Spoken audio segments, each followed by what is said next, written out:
तीन भुवन में सार वीतराग विज्ञानता। शिव स्वरूप शिवकार नमहु त्रियोग समारी के। नमहु त्रियोग समारी के। दौलत राम जी द्वारा लिखित ये छेड़ाला नामक ग्रंथ है। ग्रंथ बहुत छोटा सा है, दो दो लाइनों के छंद हैं और दो दो लाइनों में जिनागम का सार भर दिया गया है।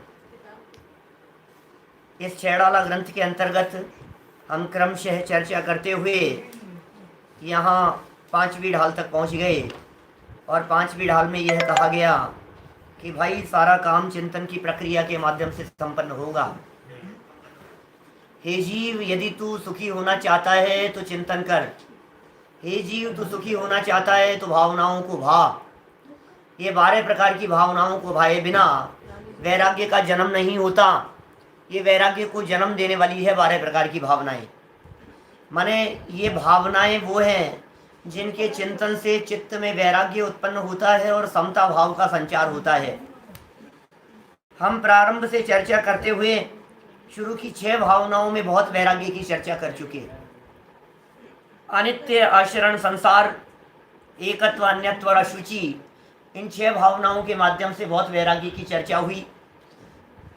सामान्य बातें बहुत हुई और यहाँ अब आगे बढ़ते हुए तत्वपरक चिंतन की तरफ हम बढ़ चुके थे, जिनमें आश्रव की चर्चा हुई, संवर की चर्चा हुई और आज निर्जरा के संदर्भ में चर्चा करनी है। आश्रव भावना एकदम ट्रैक बदल गया। माने जो चर्चा हम कर रहे थे पहले शरीर की अशुचिता के बारे में, पर संयोगों के बारे में, वो सारा ट्रैक बदल करके बिल्कुल अंतरोन्मुखी हो गए। अनित्यता में आत्मा की बात नहीं की, अनित्यता में संयोगों की अनित्यता की बात की। आशरणता में बचाने वाला जगत में कोई नहीं है, सब संयोग आशरण है। संसार में सुख नहीं है, कोई अपना नहीं है, सब पराये हैं। शरीर अशुचि है, अपवित्र है। स्त्री पुत्र महल मकान कोई सहयोग करने वाला नहीं है। सारी चर्चा पर से हो रही थी।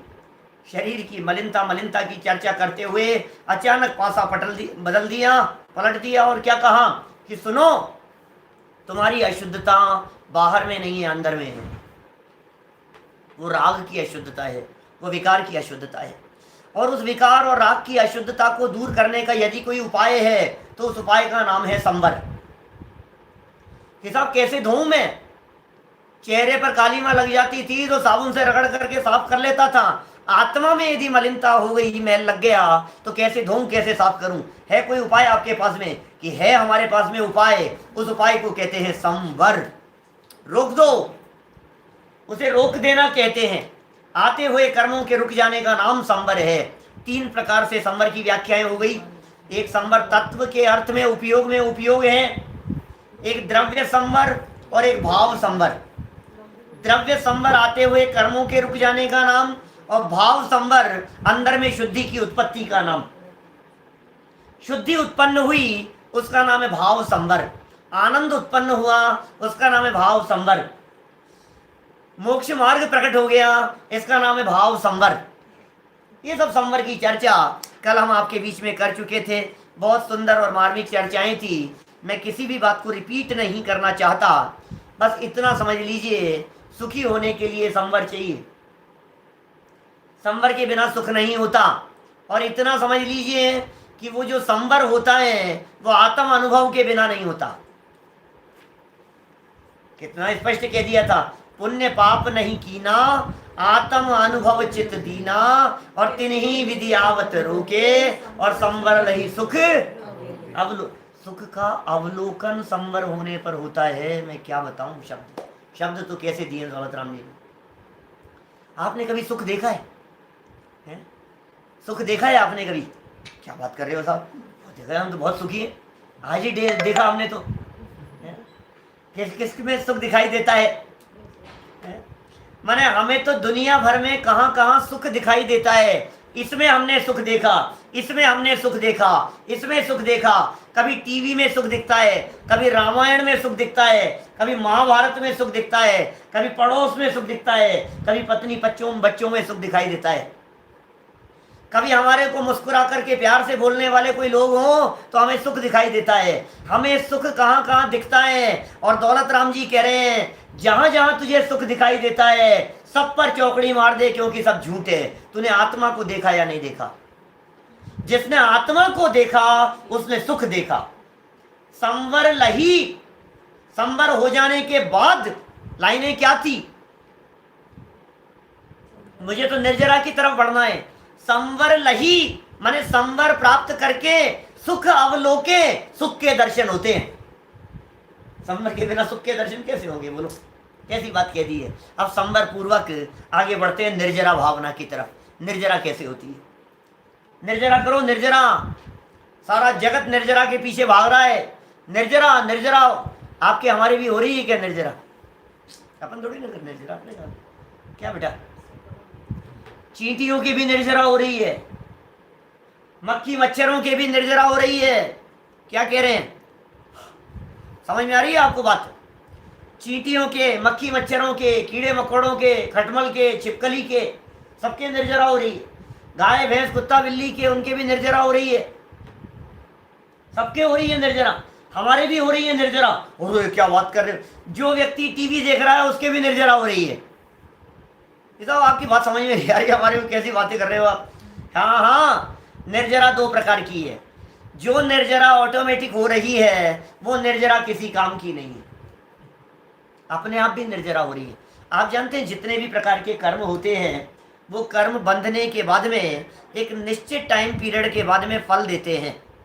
क्या? जो कर्म होते हैं, कर्म बंधते हैं अपने भावों के निमित्त से। समझना, यहाँ की लाइनें बतला रहा हूँ, दौलत राम जी की लाइनें, फिर लाइनें पढ़ेंगे अपन तो समझ में आएगी बात। आ जाओ। जितने भाव किए हमने, जैसे भाव हुए, इधर भाव हुए, और भाव होते ही ऑटोमेटिक ऐसी फ्रीक्वेंसी है पूरे इस दुनिया में कि वो कार्माण वर्गणाएं वे कर्म रूप परिणमित होकर वे तुरंत बंध जाती है। दुनिया भर से आने की जरूरत नहीं होती है, सब जगह ही व्याप्त है कार्माण वर्गणाएं जो कर्म रूप से बदलेंगी। लेकिन जैसे भाव हुए और बंधन, भाव हुए और बंधन, भाव हुए और कर्म बंधन, ये कर्म बंधन होता रहता है। अच्छा, कर्म बंधन हुआ तो कर्म चिपक गए, बराबर। अब जब कर्म चिपक गए थे तो फल कब देंगे? बोले अपना टाइम पीरियड आएगा तब। कि टाइम आ गया उनका, अब आधा काल पूरा हो गया और कर्मों ने फल देना शुरू कर दिया। अच्छा, कर्म ने फल दे दिया, अब क्या होगा? अब बंधे रहेंगे कि नहीं वो कर्म? अब बंधे नहीं रहेंगे भाई साहब, छूट गए। आप समझ रहे हो क्या कह रहे हैं? अब कर्म बंधे नहीं रहेंगे, फल देने के बाद वो कर्म चिपके नहीं रहते हैं। उनका काम पूरा हो जाने की वजह से वो कर्म अपने आप छूट जाते हैं। बोलो, मनुष्य आयु कर्म हमने बांधा और हम मनुष्य हो गए। अब ये कर्म का फल मिलता जा रहा है, मनुष्य जीवन पूरा हो जाएगा तब भी वो कर्म बंधा रहेगा क्या? नहीं बंधा रहेगा। मनुष्य जीवन पूरा हो जाने के बाद मनुष्य आयु कर्म छूट जाएगा। हर समय कर्म अपना फल देकर के छूटता जा रहा है, फल देकर के छूटता जा रहा है, फल देकर के निकलता जा रहा है। ऐसा ही स्वरूप है, जैसे दीपक की लौ जल रही है और बूंद बूंद करके उसमें जल करके खत्म होती जा रही है, ठीक उसी प्रकार हमारी जो कर्म है फल दे दिया। जिस तेल की बूंद ने, जिस तेल की ड्रॉप ने अग्नि में जल करके अपना काम कर लिया, वो तेल की ड्रॉप खत्म हो गई। ऐसे ही जो कर्म था, जिस कर्म ने अपना फल दे दिया, वो कर्म फिर खत्म हो गया। काम क्या हुआ भाई साहब? ऐसे ऐसे कर्मों का फल मिलने से आपको क्या लाभ हुआ? बोलो। आप यहाँ बैठे हो, आपको फल मिल रहा है, अब आप देख लो। आपने उसका उपभोग कर लिया, आपने मनपसंद लड्डू खा लिया, मनपसंद पकौड़ियाँ खा लिया आपने, तो आपको उसका फल मिल गया, आपने कर्म भोग लिया। पता है क्या होता है?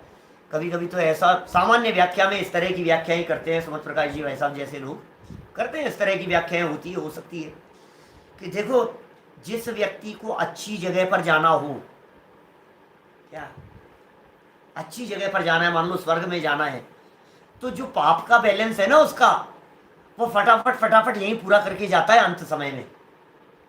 नहीं तो फिर वो सागरों तक ऊपर देवगति में जाएगा तो फिर पाप कहाँ भोगेगा वहां। समझ में आ रही है बात? इसलिए ज्ञानी धर्म जिनको अच्छी गति में जाना है, अच्छी जगह पर जाना है, उनके कर्म मोटे मोटे तौर पर, अभी कर्णानुयोग के नियम नहीं लगाना, लेकिन हमें क्राइटेरिया दे रहे हैं आपको, क्योंकि स्वर्ग में जाकर के तो भोगना नहीं है। तो क्या होगा कि यहाँ पर वो भोग लेगा, भोग करके शरीर में तकलीफ हो रही है, बीमारी हो रही है, ये हो गया, वो हो गया, कष्ट, कोई शरीर सूख गया है बिल्कुल, बोले सारे कर्म आकर के यहाँ खत्म हो रहे हैं, अब इसको सारा वहां जाकर के फ्रेश मिलेगी स्थिति। भोग लिया उसने यहाँ, अब फल नहीं मिलेगा वहां पर। अब उल्टा लगाओ इसमें, राज में मरा है, राजकाज में मरण हुआ है, भोग भोगते हुए मरण हुआ है, राजपाट संपदा को भोगते हुए, वैभव भोगते हुए राजगद्दी पर बैठे बैठे मरण हुआ है, तो क्या होगा? बोले बेटा तूने तेरा पुण्य का जो बैलेंस था ना वो यही खत्म कर लिया, अब चल नरक में। भाई पुण्य और पाप का भी तो बैलेंस होगा ना मोटा मोटा, रफली। तो ये जो रफ बैलेंस है मोटा मोटा, ये तू पुण्य के बैलेंस को यहाँ खत्म कर रहा है। हर काम में अच्छी महंगी गाड़ी ले आए, कोई बात नहीं, आपका पुण्य खर्च हो गया। रहना आपको एक बंगले में 6 जगह बंगले लेकर के छोड़ रखे हैं आपने, कोई बात नहीं, आपके बंगलों में पुण्य खर्च हो रहा है। करोगे क्या बोलो? मैं ये कह रहा हूं, आपके शादी विवाह के कार्यक्रम होते हैं, 50-50, 100-100 कमरे बुक करवाते हैं आप आने वाले मेहमानों के लिए, और यदि वो कमरे खाली पड़े रहे तो उनका किराया थोड़ी ना लगता होगा, पूरा ही लगेगा, पूरा ही लगेगा। आपने बुक कर लिए थे ना, फल निकल गया, उसका पैसा लग गया पूरा, आपका खत्म हो गया पैसा। ये स्थिति है यहाँ कर्मों के संदर्भ में भी। तो एक होती है निर्जरा ऐसी जो ऑटोमेटिक हो रही है फल देकर के, और एक होती है निर्जरा ऐसी जो अपने आप नहीं हो रही है, विशेष पुरुषार्थ पूर्वक होती है। कौन सी निर्जरा काम की है? जरा लाइन पढ़ते हैं अपन यहाँ। 11 नंबर का छंद है, 5वीं ढाल है, निर्जरा भावना है। बोलो, बहुत तरह की है, भी अपन करेंगे चर्चा। द्रव्य निर्जरा, भाव निर्जरा, सकाम निर्जरा, अकाम निर्जरा, सविपाक निर्जरा, अभिपाक निर्जरा। आप क्या है ये, कितने प्रकार की निर्जराएं हो गई? अभी बात करेंगे सबकी। पहले यहां से पढ़ो। निज काल पाए विधि झरना, तासो निज काज न सरना, तप करी जो कर्म की पावे, सो ही शिव सुख दर्शावे। देखो क्या कह रहे हैं, सो ही शिव सुख माने मोक्ष सुख, दर्शावे माने दिखा दे। कौन सी निर्जरा? निज काल, अपना काल, अपना समय, जब जिस कर्म का समय आ गया, पाए प्राप्त करके, विधि माने होता है कर्म, और झड़ जाना माने झड़ जाना। अपना समय पा करके कोई कर्म झड़ गए, समय आया था, अपना समय आ गया, झड़ गए। अपना समय आ गया, जैसा कहा था ना पहली भावना में, अपनी अपनी बार, मरना सबको एक दिन, अपनी अपनी बार। जब जिसका टाइम आ जाएगा, जब जिसका नंबर आ जाएगा, वो चल बसेगा। ऐसे ही कह रहे हैं, निज काल पाए विधि माने, विधि माने क्या भैया? कर्म। विधि माने कर्म, प्रक्रिया नहीं। निज काल पाए विधि माने कर्म, झरना। अपना समय प्राप्त होने के बाद उन कर्मों का झड़ जाना। लेकिन क्या होगा? तासो, उससे निज काज न सरना। अरे ऐसी निर्जरा तो अनादि काल से आज तक करता चला आ रहा है, लेकिन काम नहीं हुआ। इस निर्जरा को कहते हैं सविपाक निर्जरा। सविपाक, अकाम नहीं है अभी, ये अभी अकाम सकाम वाले भेद अलग है। सविपाक निर्जरा, विपाक माने होता है फल। विपाक शब्द का अर्थ होता है विशेष प्रकार से पक जाना, वो कहलाता है विपाक। तो कर्म विशेष प्रकार से पक गया, और उसने फल दे दिया, तो सविपाक निर्जरा, विशेष प्रकार से पकड़ के फल दे देना, वो सविपाक निर्जरा है, बराबर। और अविपाक क्या है, जो नीचे वाली लाइन में कही, तप के माध्यम से कर्मों का खिराना, वो है अविपाक निर्जरा। माने उसमें फल नहीं भोगना पड़ा, जो कर्मों का फल था, जो कर्मों की स्थिति थी, जो कर्मों का अनुभाग था, उसको कर दिया डाउन।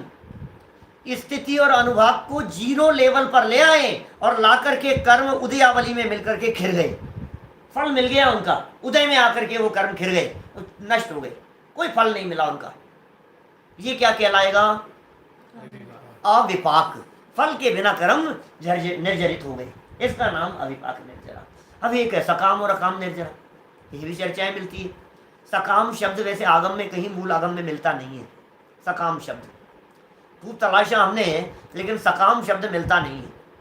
लेकिन सकाम शब्द, क्योंकि अकाम का तो शब्द का उल्लेख किया है दौलत राम जी ने, इसी शेरडाला में किया है। बता सकते हैं कोई, कहाँ किया है दौलत राम जी ने अकाम शब्द का प्रयोग?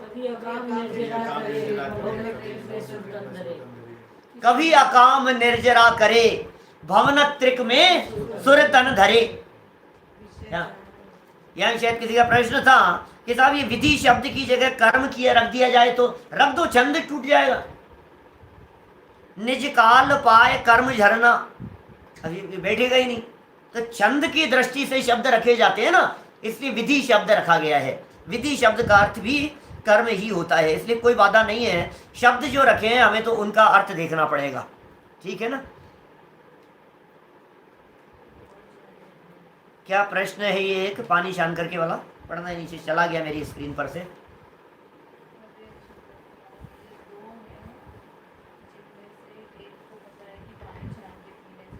हाँ, और दूसरे को पता नहीं है, ठीक है। कैसे ज्यादा पाप लगेगा? एक प्रश्न पूछा है बीच में निर्जरा वगैरह के संबंध में। देखिए सब्जेक्ट से संबंधित पूछा करें, फिर भी मैं जवाब देता हूँ इस बात का, किसको ज्यादा कर्म बंधेगा। ये बंधन की चर्चा नहीं है अभी यहाँ तो अपन निर्जरा का प्रकरण चल रहा है। बंधन की चर्चा तो सुबह वाले मैटर में चल रही है, बंधुदेव वगैरह की चर्चा तो मैं बतलाता हूँ, लेकिन फिर भी चूंकि प्रश्न आ गया है सामने, इसलिए फिर भी मैं इसका जवाब देता हूँ आपको।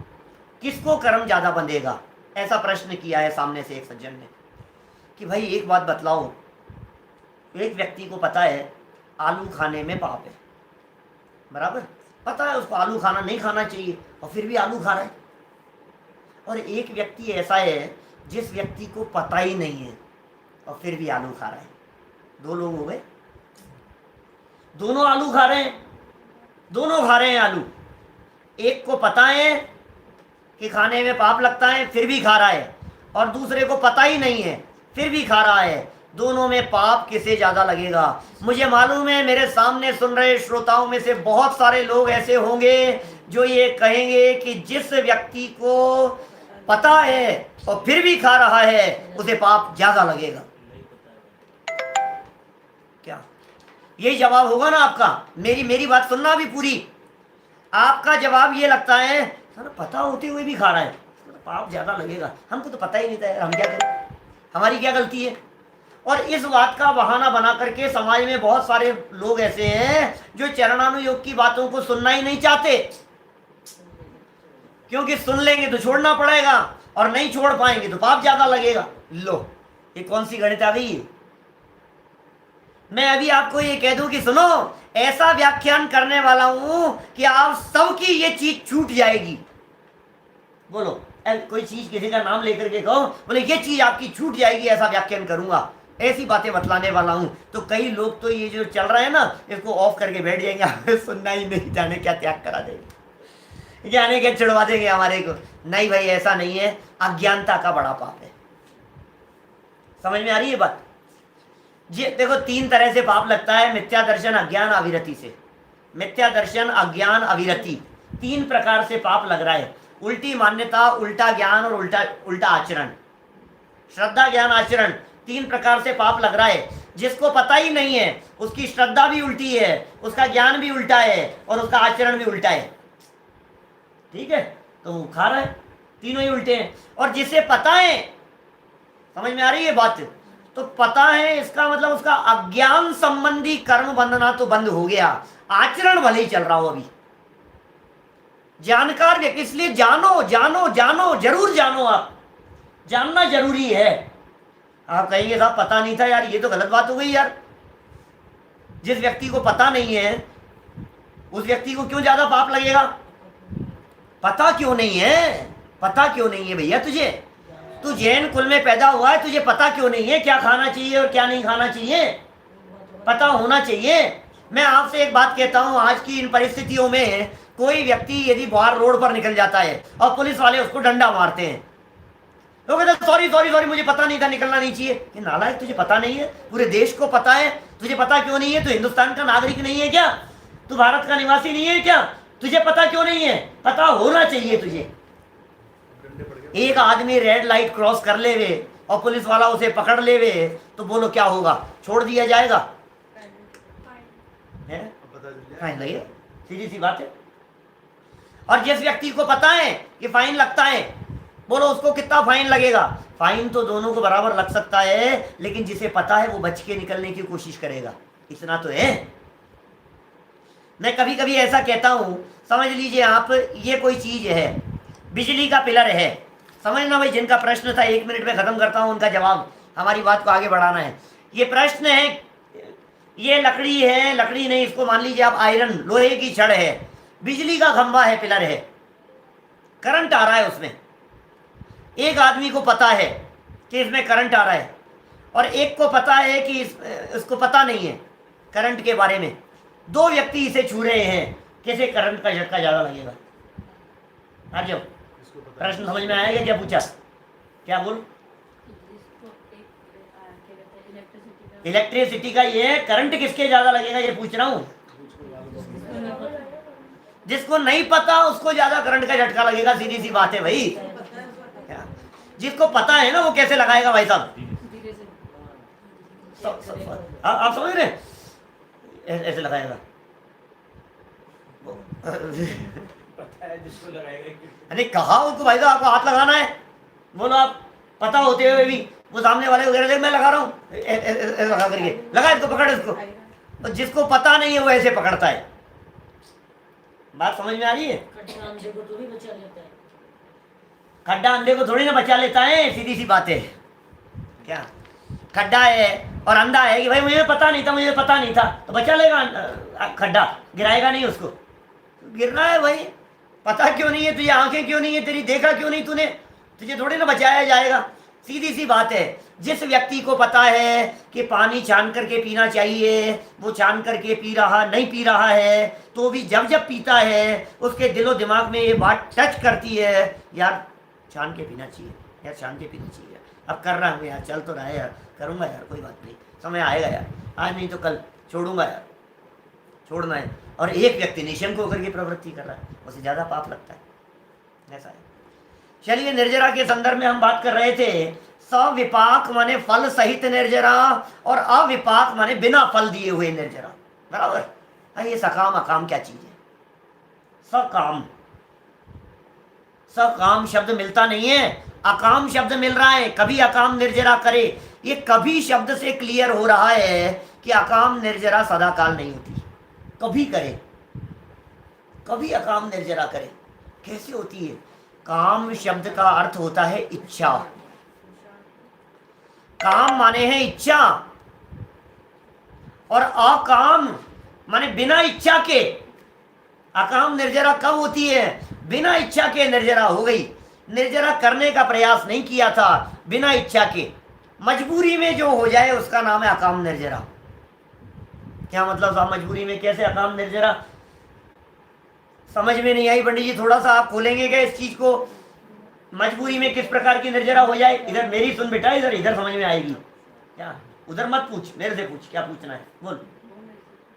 हाँ सुनो क्या कह रहे हैं भाई। ये जो अकाम निर्जरा है ना, ये अकाम निर्जरा माने बिना इच्छा के। बोले कैसे हो गई है? जैसे देखो मैं आपको एग्जांपल देता हूं, सुनना मेरी बात को, क्या कह रहे हैं। जैसे देखिए, एक व्यक्ति रात्रि भोजन का उसके त्याग है, सुबह से वो व्यक्ति बिना नाश्ता किए हुए निकल गया ऑफिस के लिए, निकल गया। तो जल्दीबाजी में निकल गया, वो तैयार नहीं हुआ था, नाश्ता तैयार नहीं हुआ था कि जो कुछ भी हुआ था भाग गया। ऑफिस चला गया। दोपहर में किसी जरूरी मीटिंग में इतना ज़्यादा उलझा रहा कि वो भोजन के लिए उसको होश ही नहीं रहा कि टाइम नहीं, और फिर समझ लो आप 2 की जगह 3 बज गए। उसने सोचा यार अब शाम को ही करेंगे, अब यार अब कौन भी इस समय बीच में। और मीटिंग चलती रही, लंबी चलती रही। 4 बजे मीटिंग खत्म हुई तो 4 बजे खाने का टाइम नहीं था, बोले 6 बजे खाएंगे, अभी बाद में नहीं सीधा।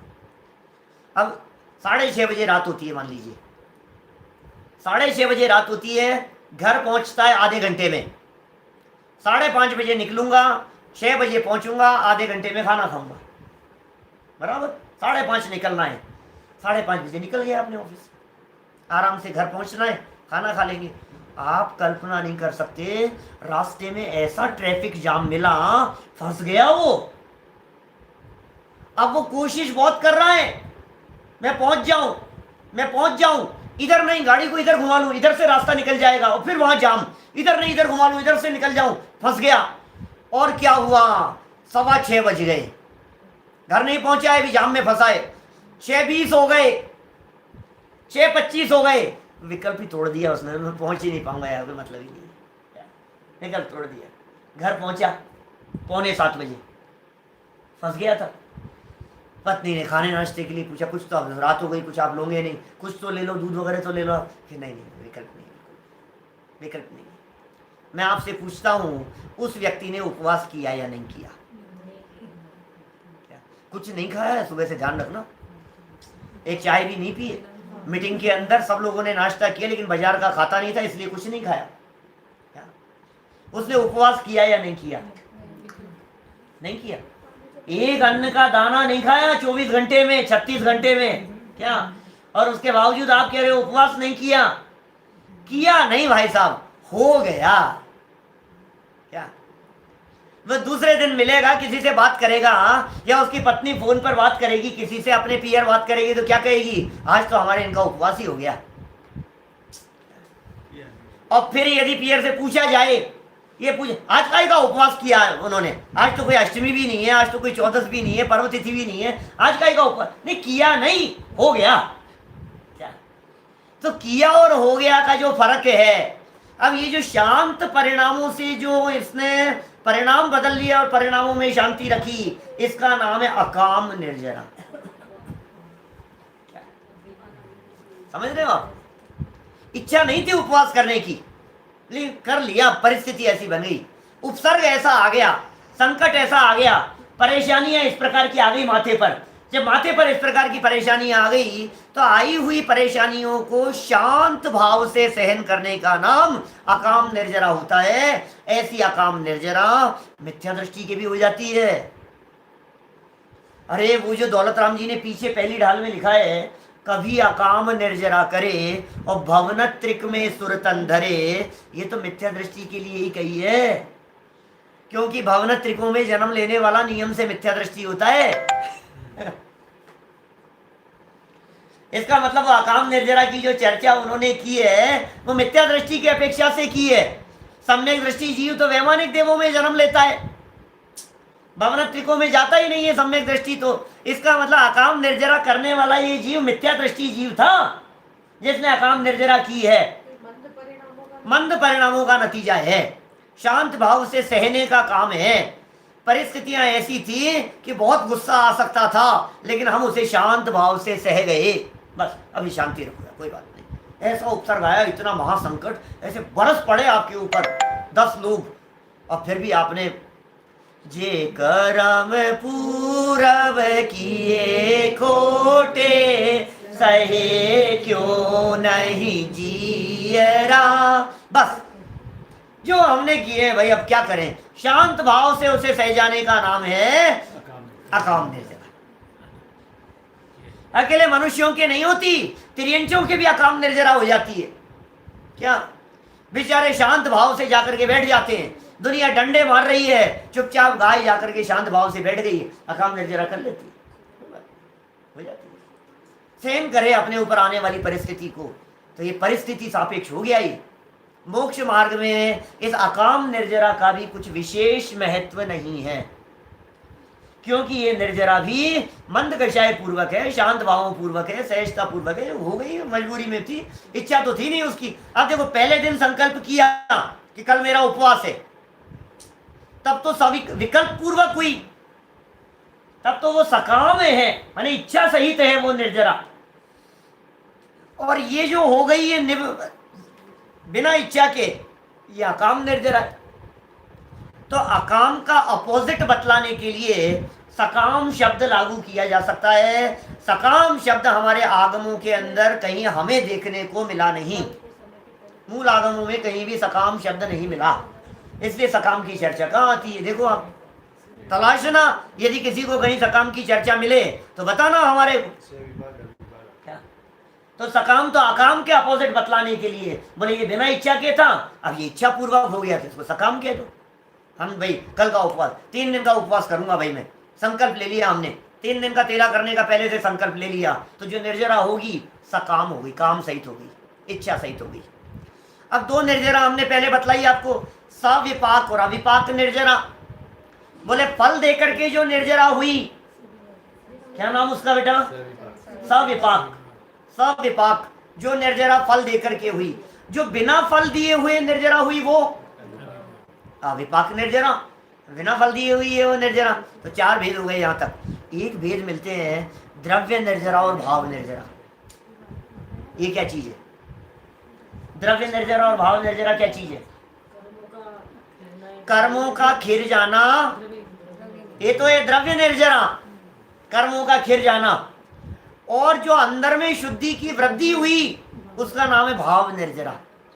आपको पता है जब हमने संवर की चर्चा की तो शुद्धि की उत्पत्ति की बात कही थी, जब निर्जरा की बात कर रहे हैं तो शुद्धि की वृद्धि की बात करेंगे, जब शुद्धि की पूर्णता की बात करेंगे तो समझ लेना मोक्ष हो गया। आनंद की उत्पत्ति संवर, आनंद की वृद्धि निर्जरा, और आनंद की पूर्णता मोक्ष। कठिन तो नहीं हो रही है बात थोड़ी सी? तो द्रव्य निर्जरा, अंदर से कर्मों का खिर जाना। अभी गजब की बात सुनो, कैसे होती है द्रव्य निर्जरा। ये बड़ा सुंदर एक एग्जाम्पल दिया इसमें इन्होंने, मंगत राज जी ने बारे भावना में। उन्होंने कहा जैसे सरवर है ना, जो सरवर जल रुका सूखता है, माने आतप के कारण, गर्मी के कारण सरोवर में रुका हुआ जो जल था वो जल अपने आप जैसे सूख जाता है। इसी तरह से पूर्व के बंधे हुए जो कर्म हैं वे कर्म खिर जाते हैं, तप के प्रभाव से तपा दिए जाते हैं, जला दिए जाते हैं, वो निर्जरा होती है। वो निर्जरा है काम की। दादा ने बहुत सुंदर सुंदर पंक्तियां लिखी है, मैं दादा की पंक्तियां आपको सुनाता हूं। देखो बहुत ही सुंदर पंक्तियां हैं, बारे भावना की पंक्तियां। शुद्धात्मा की रुचि संवर, साधना है निर्जरा, ध्रुवधाम निज भगवान की आराधना है निर्जरा। क्या कहा? निर्मम दशा है निर्जरा, निर्मल दशा है निर्जरा, निजात्मा की और बढ़ती भावना है क्या लाइन है? बोलो। निज आत्मा की और बढ़ती भावना, वो आत्मा की तरफ जो भावना बढ़ रही है, उपयोग बढ़ रहा है, उपयोग बाहर से सिमट कर जब अंदर की तरफ जा रहा है, इसका नाम है निर्जरा। सुनो, ये जितना ज्ञान है ना, ये ज्ञान निर्जरा का कारण नहीं है, क्योंकि ये फैलाव है, ज्ञान का फैलाव है। फैलाओ और फिर समेटो। कि क्या बात कर रहे हो साहब, जब हमें अपने ज्ञान को समेटना ही है तो ज्ञान को फैलाने की बात क्यों करते हो? कि सुनो भाई, जब तक फैलेगा नहीं तब तक समेटेगा किसको? क्या बात समझना, मार्मिक बात कह रहा हूं। क्या कह रहा हूं? पहले ज्ञान को फैलाओ, खूब फैलाओ। कितना फैलाया हमने? जैसे समझो आप बच्चे एग्जाम देते हैं ना, आप लोग एग्जाम देते हैं तो क्या करते हैं? पूरी किताब में अपने ज्ञान को फैलाता है। ये भी पढ़ लो, ये भी पढ़ लो, ये भी देख लो, ये विषय, सब ज्ञान का फैलाव चल रहा है, बराबर। अब एग्जाम टाइम आ गया, अब कल सुबह एग्जाम है, अब क्या करना? अब ज्ञान को फैलाना है क्या? अब एक एक नहीं, अब समेटो। अब समेटो उसको। अब इम्पोर्टेंट 3 घंटे बाद में एग्जाम देने के लिए जाना है तो क्या करना है, इतना समेट लिया कि बहुत इंपॉर्टेंट। और फिर वो इंपॉर्टेंट देखने के बाद भी जब पेपर चल रहा है तब क्या करना, तब और ज्यादा समेट लिया। हाँ, कि जो क्वेश्चन यहाँ है बस वही, दूसरे कितने भी इंपॉर्टेंट थे सबसे उपयोग को समेट लिया। वो विद्यार्थी अच्छे नंबरों से पास होता है, पहले ज्ञान को फैलाता है और फिर बाद में समेटता है। अब कोई मूर्ख ये बात कहे, अरे जब क्वेश्चन 10 ही लिखने हैं वहां परीक्षा में तो मेरे को 200 प्रश्न क्यों याद करा रहे हो। भाई सुन, पहले फैलाना पड़ेगा। तो भोजन बनाते हैं ना, भोजन क्या किचन में जाकर के खाना बनाते हैं आप लोग, तो क्या करते हैं, सामान निकालते हैं सारा, अलमारी में से, डब्बों में से, सब में से, परात में निकालेंगे, आटा निकालेंगे, सब कुछ सब निकालेंगे सब, फिर बाद में क्या करेंगे, सब समेट देंगे। अरे जब सब समेटना ही है तो निकाल क्यों रहे यदि निकालेंगे नहीं तो खाना कैसे बनेगा। क्या ये प्रक्रिया है, ये विधि है।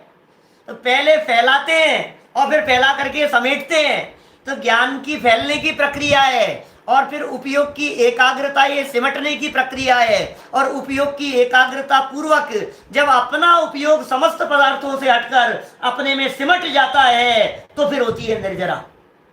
सूर्य की किरणें है ना, सोलर एनर्जी आजकल कितनी चलती है, जगह जगह सोलर प्लांट लगे हुए हैं, जगह जगह फैक्ट्रियों में, जगह जगह बड़े बड़े इंडस्ट्रियल एरिया के अंदर, सब घरों के अंदर लगाने लग गए जिनके ज़्यादा कंजप्शन होता है। सोलर सोलर सोलर क्या करते हैं, हम तो खड़े हैं, सूर्य ने आज तक कभी हमारे को जलाया ही नहीं।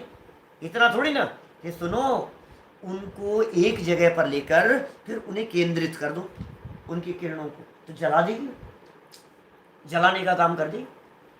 जो सूर्य की किरणें थी, जो विकेंद्रित थी, जो फैली हुई थी, उन फैली हुई किरणों को समेट दिया। हमने एक दिन एग्जांपल दिया था ना, एक लेंस का, मैग्नीफाइंग ग्लास जो होता है, उत्तल लेंस कहते हैं हिंदी में उसे। उत्तल लेंस होता है इस तरह का और अवतल लेंस होता है इस तरह का। तो ये जो शेप है दोनों साइड से उठा हुआ, ऐसा जो लेंस है, उस लेंस को लेकर के सूर्य की किरणों को उस पर आने दो और एक एंगल बना करके उसे आप देखो। यदि वो सेंट्रलाइज हो गई तो जला देगा, कॉटन को जला देगा, इसको आपके पेपर को जला देगा। कपड़ा है तो कपड़ा जल जाएगा। बोलो, हाथ ऐसे रखो, देखो जादू दिखाता हूँ। पहले ऐसा करते थे बच्चे बच्चों के साथ में ऐसे खेलते थे ना, देख जादू दिखाऊं तेरे को, देखना। अब देखना, ऐसा लेंस लगाया, उसका हाथ रख रखा है सामने, ये क्या हुआ ये कैसे जल गया, केंद्रित कर दिया उसे। ऐसे ही कर्मों की निर्जरा के लिए क्या किया गया, अपने उपयोग को सेंट्रलाइज कर दिया गया। कहाँ, अपनी आत्मा की तरफ। तो निज आत्मा की ओर बढ़ती भावना है निर्जरा। और सुनो लाइनें जरा, क्या, अरे बड़े गजब के शब्द लिखे हैं दादा ने। वैराग्य जननी राग की विध्वंसनी है निर्जरा, है साधकों की संगिनी आनंद जननी निर्जरा।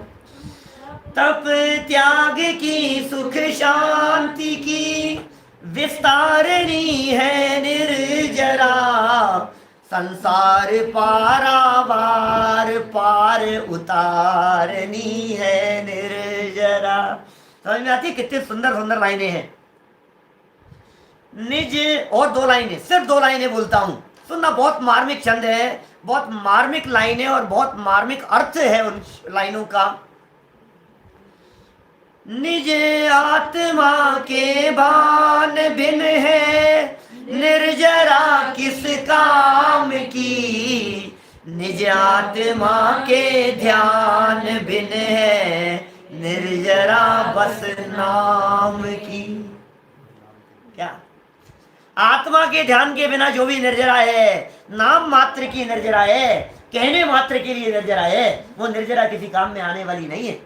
भाई साहब सुनो, अरे विद्वानों की देखो तो सही निर्जरा भावनाएं कैसी कैसी लिखी है। जुगल जी बाबू जी ने कैसी भावना लिखी बतलाओ। निर्जरा भावना के संदर्भ में क्या छंद लिखा देव शास्त्र गुरु पूजन में। फिर तप की शोधक वन्य जगे कर्मों की कड़ियां टूट पड़े, सर्वांग निजात में प्रदेशों से, अमृत के निर्जर फूट पड़े। ओ तप की, तपस्या, तपसा निर्जराच, ये निर्जरा की व्याख्या की है। तप किसे कहते हैं? तो धवला में प्रयोग किया, इच्छा निरोधस तप है, इच्छाओं के निरोध का नाम तप है, और तप से होती है निर्जरा। तो कैसे करें साहब निर्जरा करने? तप करो भाई, तप करो थोड़ा सा। क्या करें साहब तप करने के लिए? उपवास करो। बोलो तप करने के लिए क्या करें? ये कह रहे हैं भाई साहब, निज आत्मा के भान बिन है निर्जरा किस काम की। आत्मा की खबर है? अरे आत्मा फात्मा की बात मत करो यार, आप तो कर्मों के निर्जरा में लगो। अरे भाई सुन तो सही क्या कह रहे हैं? तुझे लग रहा है उपवास करने से निर्जरा होगी? तुझे लगता है भूखे रहने से निर्जरा होगी? नहीं होगी। क्यों? मैं आपसे पूछता हूं, यदि सिर्फ भोजन नहीं करने का नाम निर्जरा है, तो नारकी जीवों के मिनिमम से मिनिमम 10,000 वर्ष तक भोजन नहीं होता। बोलो भोजन नहीं कर रहे नारकी जीव, मिलता ही नहीं है। लाइनें सबने पढ़ी है छेड़ाला की, 3 लोक को नाज जुखाए, मिटे न भूख कणाने लहाए। फिर निर्जरा कितनी हो रही है? मुझे तो लगता है 10-10 हजार वर्ष तक कुछ खाएंगे पिएंगे नहीं, ऐसी निर्जरा होगी नरक से ही मोक्ष।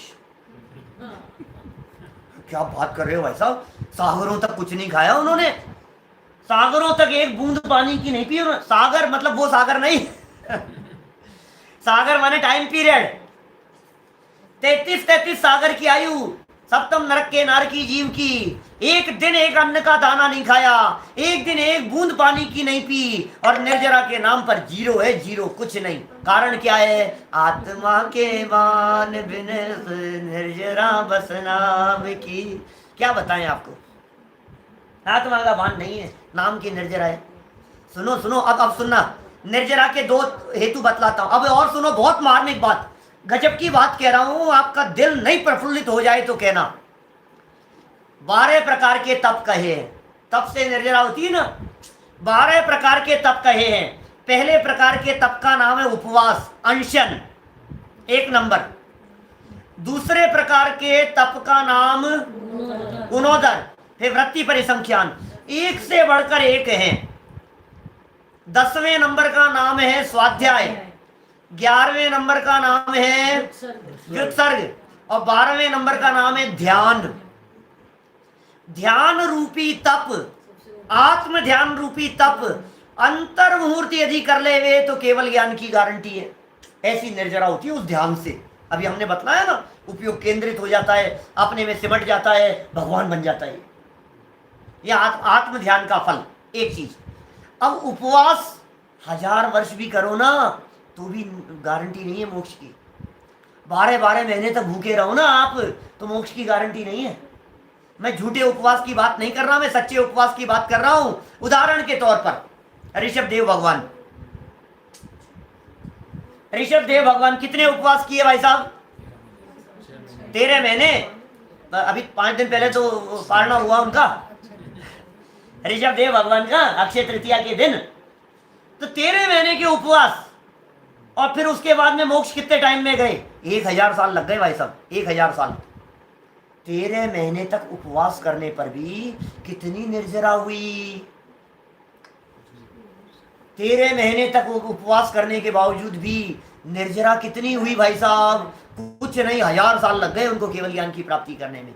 और भरत चक्रवर्ती की बात करो, भरत चक्रवर्ती ने कितने दिन के उपवास किए?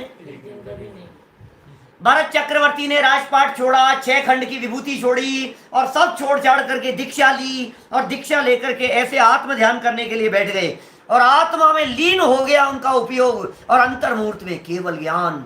भरत चक्रवर्ती से भरत मुनि हो गए थे, और भरत मुनि से हो गए भरत भगवान। ये भरत चक्रवर्ती भगवान बन गए। मेरा कहने का मतलब ये है, असली निर्जरा क्या है? आत्म ध्यान से होती है असली निर्जरा। असली निर्जरा की शुरुआत पंचम गुण स्थान से होती है। व्रत सहित निर्जरा काम की है, बिना व्रतों के निर्जरा किसी काम की नहीं है। आत्म ध्यान पूर्वक। हम गृहस्थों के लिए तो उपवास ही जरूरी है, ध्यान तो मुनिराज के लिए है। हाँ देखो कितना सुंदर प्रश्न कर रहे हैं। हम गृहस्थों के लिए तो उपवास ही जरूरी है, ध्यान तो मुनिराजों के लिए होता है। नहीं भाई, आत्म ध्यान गृहस्थ भी कर सकता है। करो तो सही, समझो तो सही। और यदि नहीं ध्यान तक पहुंच रहे हो तो स्वाध्याय तक तो पहुंचो। उपवास पहले नंबर पर है, स्वाध्याय 10वें नंबर पर है। कितनी निर्जरा स्वाध्यायियों को होती है, आप कल्पना नहीं कर सकते। सीढ़ी दरवाई सीढ़ी तो चढ़े। सीढ़ी दरवाई सीढ़ी चढ़े, कोई बात नहीं। हम बता रहे हैं आपको स्वाध्याय कितनी बड़ी चीज है। हमें महिमा नहीं आती है स्वाध्याय की। हम जो स्वाध्याय सुन रहे हैं हमारे को इसकी कीमत समझ में नहीं आती है। हमारे को तो चमत्कार की महिमा आती है। बस आप तो ये बतलाओ पंडित जी, हमारे कोरोना पॉजिटिव बतला दिया, मोबाइल हमारे पास में था, अब वहां हमारे को ले जाया गया। कहाँ ले जाया गया? आइसोलेशन में ले जाकर के हमारे को बंद कर दिया गया। मोबाइल हमारे पास में था। जैसे ही 8 बजे, 8 बजते ही आपका लाइव प्रवचन शुरू हुआ और हमने 6 डाला खोल करके चालू कर दिया, सुनने लग गए। अब हम तो आपके प्रवचन की महिमा तब जाने जब हमारे कल दोबारा टेस्ट हुए तो नेगेटिव रिपोर्ट आ जाए, तब तो हम समझेंगे तुम्हारे प्रवचन की महिमा है। हमें ऐसा लगता है, ऐसे कोई चमत्कार हो जाए ना तो हमारे को लगता है यार गजब यार, ये उसका फल मिल गया हमारे को। कभी नहीं सुनते थे और किसी ने कहा कि देख आइसोलेशन में चले गया है, जीवन का कोई भरोसा नहीं है, सर पंडित जी का प्रवचन होता है बहुत अच्छा होता है, तूने कभी नहीं सुना है, एक बार हमारे कहने से सुन ले। उसने सोचा यार मौत तो दिखी रही है, सुन लो, और सुन लिया। और दूसरे दिन रिपोर्ट आ गई नेगेटिव। और भाई साहब मैं तो दीवाना हो गया उनका। ये भाई तू क्या बात कर रहा है, क्या हो गया है तुझे, कौन से धोखे में है तू? माने हम जो ये कह रहे हैं, तुझे ऐसा कोई अटपटा सा चमत्कार दिखे तो तुझे लगता है बहुत बड़ा काम हो गया है। हम तुझे ये कहना चाह रहे हैं अंदर की अंदर ये चमत्कार हो रहे हैं कि तुझे बीमारियां छुएगी नहीं। समझ में आ रही है बात? ये कितना बड़ा चमत्कार है। अंदर में आते हुए रोग अंदर के अंदर ही नष्ट हो जाए, विध्वंस हो जाए, ये चमत्कार है स्वाध्याय का। अपकर्षण हो जाते हैं कर्म, पुण्य प्रकृतियां उत्कर्षित हो जाती है, पाप प्रकृतियां पुण्य में संक्रमित हो जाती है। यहाँ तो निर्जरा का प्रकरण है। अभी उत्कर्षण अपकर्षण संक्रमण अलग तरह के मैटर है। मुझे लगता है कई लोगों के समझ में नहीं आएंगे, कोई बात नहीं, मोटा मोटा समझ लो आप। आपका स्वाध्याय भी बहुत प्रभावशाली है, बहुत काम आने वाला है। भूधरदास जी की पंक्तियां रह गई, समय बहुत क्रॉस हो चुका है अपना। फटाफट भूधरदास जी की लाइनें बोलो, लोगों को बहुत याद है। ज्ञान दीप तप तेल भर घर शोधे भ्रम छोर, और या विद बिननिक से नहीं बैठे पूरब चोर। 4 लाइनें। पंच महाव्रत संचरण समिति पंच प्रकार, प्रबल पंचेंद्रिय विजय धार निर्जरा सार। 4 लाइनें क्या बातें कह दी? बोले सुन, निर्जरा की बात कर रहे हैं और शुरू कहां से कर रहे हैं? ज्ञान दीप। बोलो बिना ज्ञान के निर्जरा नहीं है। ज्ञान रूपी दीपक में तप रूपी तेल भरे और फिर घर को शोधे, भ्रम छोड़ करके अपने आत्मा को। बोले इसके बिना या विद बिन निकसे नहीं बैठे पूरव चोर। पहले के बैठे हुए चोरों का क्या होगा? संवर में क्या किया था? चौकीदार खड़ा कर दिया, नए कर्म नहीं आ रहे। संवर माने नए कर्म नहीं आ रहे, चौकीदार खड़ा कर दिया। चोर आ तो नहीं रहे हैं, एंट्री तो नहीं है, लेकिन तूने चौकीदार खड़ा किया, इसके पहले जो आके बैठ गए थे उनका क्या होगा? उनको तो निकालना पड़ेगा। पहले के बैठे हुए चोरों को निकालने का प्रयास और प्रयत्न तो करना पड़ेगा भाई साहब। उसके लिए क्या करें हम बतलाओ? पहले के बैठे हुए बोले ज्ञान रूपी दीपक जलाओ, तप रूपी तेल डालो और जाकर के घर को देखो बारीकी से, अपने स्वरूप को। इसके बिना पहले के बैठे हुए चोर भागेंगे नहीं। क्या ये सम्यक दर्शन रूपी दीपक जल गया? और बोले फिर क्या होगा? बोले फिर तो तुम करते रहो, साफ सफाई करते रहो, ध्यान दो, एक एक जगह पर प्रोटेक्शन करते रहो। फिर क्या होगा? 5 महाव्रतों का पालन करो, 5 समितियों का पालन करो, 5 इंद्रियों पर विजय प्राप्त करो, इंद्रियों के विषयों पर 5 महाव्रत संचरण समिति पंच प्रकार, और प्रबल पंचेंद्रिय विषय विजय धार निर्जरा सार। समझ में आ रही है बात? ऐसी निर्जरा को धारण करो, वो निर्जरा सारभूत है। और यहाँ कह दिया भाई साहब, तप करी जो कर्म की पावे, सो ही शिव सुख दर्शावे। बस तप के माध्यम से और तप आत्म स्वरूप को जान करके जो होता है, और जो सच्ची निर्जरा होती है वो निर्जरा काम की है। स्वाध्याय करो, वस्तु स्वरूप का विचार करो, आत्मा को जानने का प्रयास करो, आत्मा को पहचानने का प्रयास करो, अपने आप को जानो, अपने आप को पहचानो और अपने आप में समा जाओ, तब होती है निर्जरा। वो निर्जरा होती है सच्ची निर्जरा। थोड़ी सी चर्चा हो सकता है नए लोगों को जटिल लगी हो, लेकिन कल थोड़ी सी चर्चा सरल होगी, परसों और ज़्यादा सरल होगी, और उसके बाद तो फिर तो धर्म ही धर्म है। ऐसी चर्चा अपन करेंगे।